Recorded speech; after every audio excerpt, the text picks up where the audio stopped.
The federal government in 1983 established the OSHA Hazard Communication Standard. This standard is designed to protect employees who use hazardous materials on the job. The Hazard Communication Standard, or HAZCOM, states that all companies must provide their employees with information and training on the proper handling and use of hazardous chemicals. You, as an employee, have a right to know about the hazardous chemicals used at your place of employment and the potential effects of these chemicals upon your health and safety.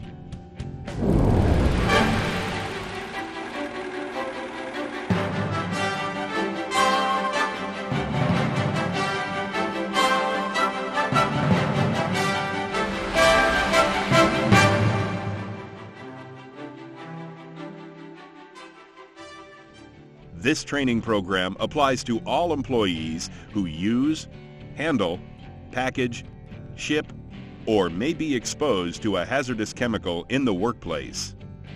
The overview of this instructional video will cover to whom the HAZCOM standard applies, the contents of the OSHA standard, understanding chemicals, chemical labels, MSDS, PPE, exposure to hazardous chemicals, and leaks and spills.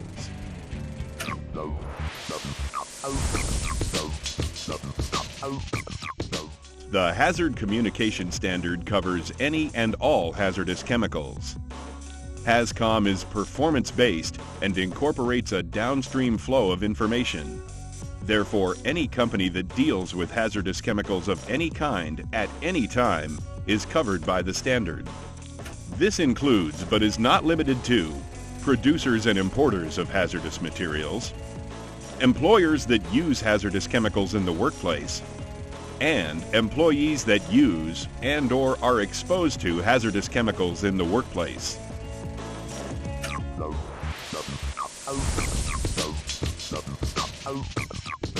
About 32 million workers work with and are potentially exposed to one or more chemical hazards.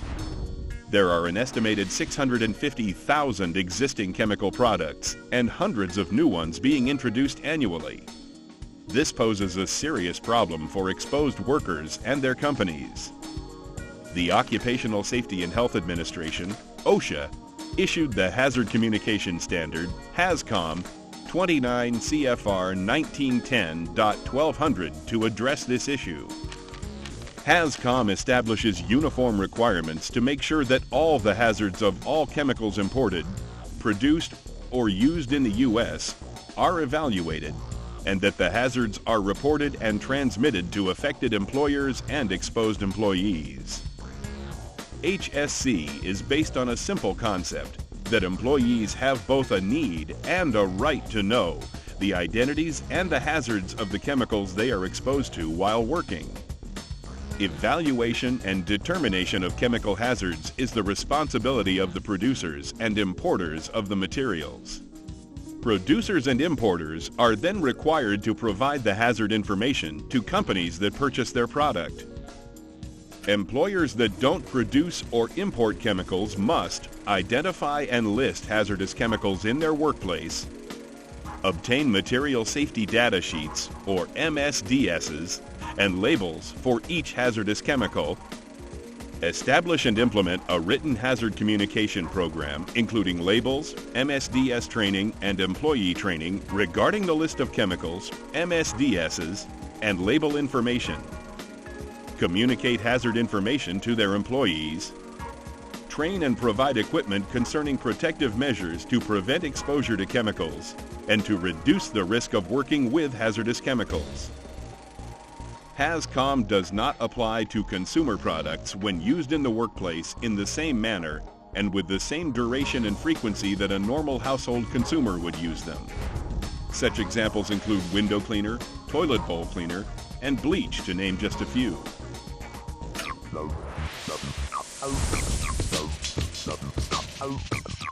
HAZCOM recognizes the dangers of chemicals when used improperly and/or when employees don't realize the dangers due to lack of knowledge. HazCom is designed to eliminate the potential dangers by giving employees the tools necessary to understand the physical hazards chemicals can cause, the health hazards chemicals can cause, routes for exposure to chemicals. Chemical physical hazards fall into mainly three categories. Explosive is defined as a chemical that causes a sudden, almost instantaneous release of pressure, gas, and heat when subjected to a sudden shock, pressure, or high temperatures. Flammable is defined as a chemical that catches fire easily, whether aerosol, gas, liquid, or solid. Unstable, reactive, is defined as a chemical that reacts adversely when subjected to other chemicals, temperature changes, water, or air. Chemical health hazards fall mainly into four categories and can either be acute or chronic. Carcinogen is defined as a chemical that causes cancer. Corrosive is defined as a chemical that can burn, destroy, or eat away at eyes or skin on contact. Corrosives are either bases or acids. Bases have a high pH balance. pH means free ions of hydrogen. Acids have a low pH balance. Pure water has a pH balance of 7.0 and is neutral. You can neutralize or weaken both bases and acids by adding water. This is the reason you'll find emergency eye wash and shower stations at most job sites. Toxic is defined as a chemical that can cause sickness or illness, damage to specific organs, and possibly even death. The severity of damage depends on the size of the dose and the exposure time. Irritant is defined as a chemical that is not a corrosive, but which causes a reversible inflammatory effect at the site of contact.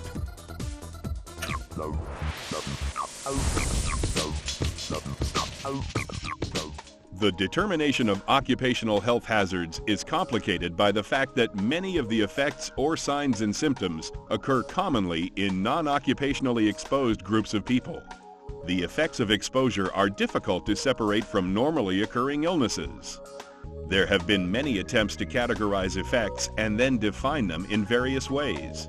Generally, the terms acute and chronic are used to delineate between effects on the basis of severity or duration. Acute effects usually occur rapidly as a result of short-term exposures and are of short duration. Chronic effects generally occur as a result of long-term exposure and are of long-term duration. Chemicals create health hazards when employees are exposed to them. The methods of exposure are called routes of entry. There are three primary routes. Contact with the skin or eyes. This is the most common route. Such contact can cause rashes and burns or vision problems. Some chemicals can enter the bloodstream through contact and can be very dangerous. Inhalation is the breathing in of a chemical's fumes. The effects of inhalation are headaches, dizziness, and possibly even death. Extreme damage can be caused to the lungs or throat as well. Swallowing is the ingesting of chemicals and is usually the result of employees not washing their hands after working with chemicals. The chemicals worked with can be passed on to food, then ingested, causing severe internal organ damage.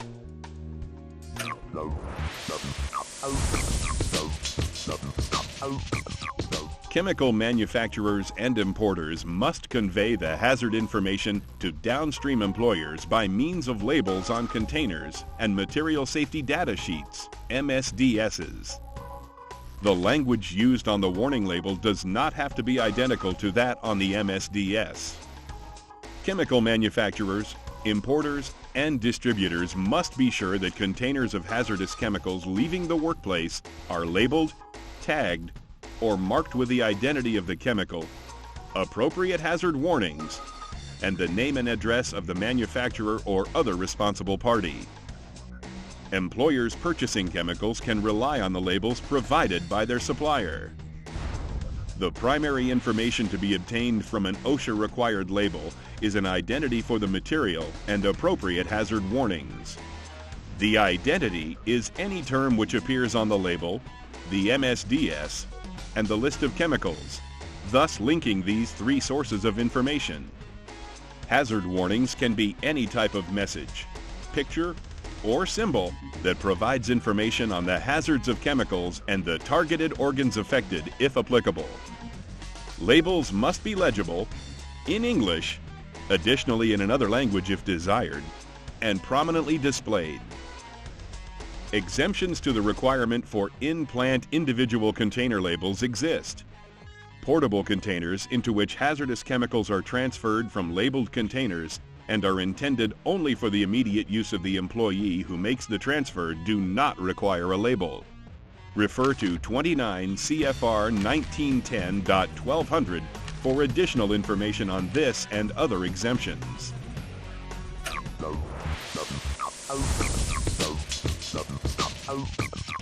The MSDS is a detailed information bulletin prepared by the manufacturer or importer of a chemical that provides detailed information about a specific chemical. Chemical manufacturers and importers must develop an MSDS for each hazardous chemical they produce or import, and must provide the MSDS automatically at the time of the initial shipment of a hazardous chemical to a downstream distributor or user. Distributors must also ensure that downstream employers are similarly provided an MSDS. The MSDS must be updated by the chemical manufacturer or importer within 3 months of learning of new or significant information regarding the chemical's hazard potential. Each MSDS must be written in English and include information regarding the specific chemical identity of the hazardous chemical involved and the common names. It must provide information on the physical and chemical characteristics of the hazardous chemical. Information on the health hazard, acute and chronic effects must be listed. The exposure limits must be provided. Information pertaining to the carcinogen potential of a chemical must appear. Generally applicable precautions for safe handling and use must be stated, as well as generally applicable control measures. Emergency and first aid procedures must also be listed. The proper identification containing the name, address, and telephone number of the organization responsible for preparing the sheet should appear on all MSDSs. Employers must maintain copies of the MSDSs for each hazardous chemical and must ensure that they are readily accessible during each work shift to employees in their work area. Electronic access, microfiche, and other alternatives to paper copies are permitted as long as no barriers to immediate access for employees in each work area are created by such options. Employers should prepare a list of all hazardous chemicals in the workplace and then check it against the collected MSDSs. If there are hazardous chemicals used for which no MSDS has been received, the employer must contact the supplier, manufacturer, or importer to obtain the missing MSDS. MSDSs have no set format as long as all the required information is stated. 2 possible guides for the MSDS is the ANSI Standard Number Z400.1 Material Safety Data Sheet Preparation and the OSHA Form 174.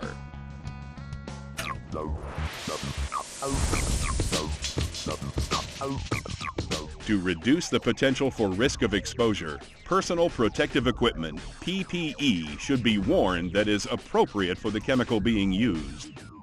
Information on the correct PPE can usually be found on the chemical's label.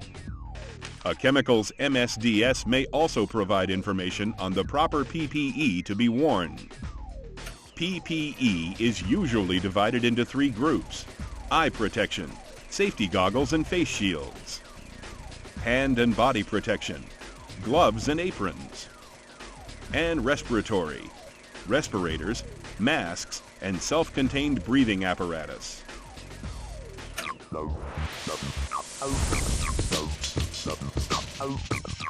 Avoiding exposure to hazardous chemicals is extremely important. Following chemicals and MSDS warnings will help minimize exposure. If an employee is exposed, then steps need to be taken to limit the effects. First aid instructions are listed on the MSDS and should be followed until medical help arrives.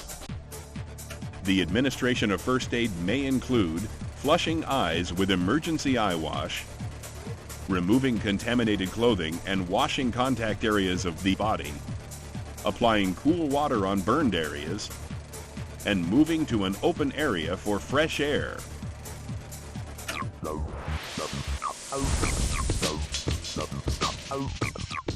In the event that a chemical is spilled or a leak occurs, the most important thing to remember is the safety and health of all employees. Employees need to act quickly in such situations and generally do the following: leave the area immediately and warn others. Provide first aid if needed. Inform appropriate personnel, such as managers, supervisors, or first responders. And shut down operations if necessary. Employees should report the incident to their supervisors as quickly as possible. Some spills and leaks will require trained professionals to clean up the hazardous chemical. Do not return to that work area until it is safe to do so. The OSHA Hazard Communication Standard gives employees the right to know about chemical hazards in the workplace. Employers have obligations to provide employees with the proper training, information, PPE, and other safety measures dealing with chemical hazards. Remember to always take your training seriously and pay attention. Read the labels and MSDSs to the chemicals you will be exposed to. Know where to find your company's MSDSs. Use appropriate PPE for the chemicals you will be working around. Know the correct emergency procedures your company has set up in case of an accident. And use safe work habits at all times. You not only protect yourself, but the lives of your fellow employees.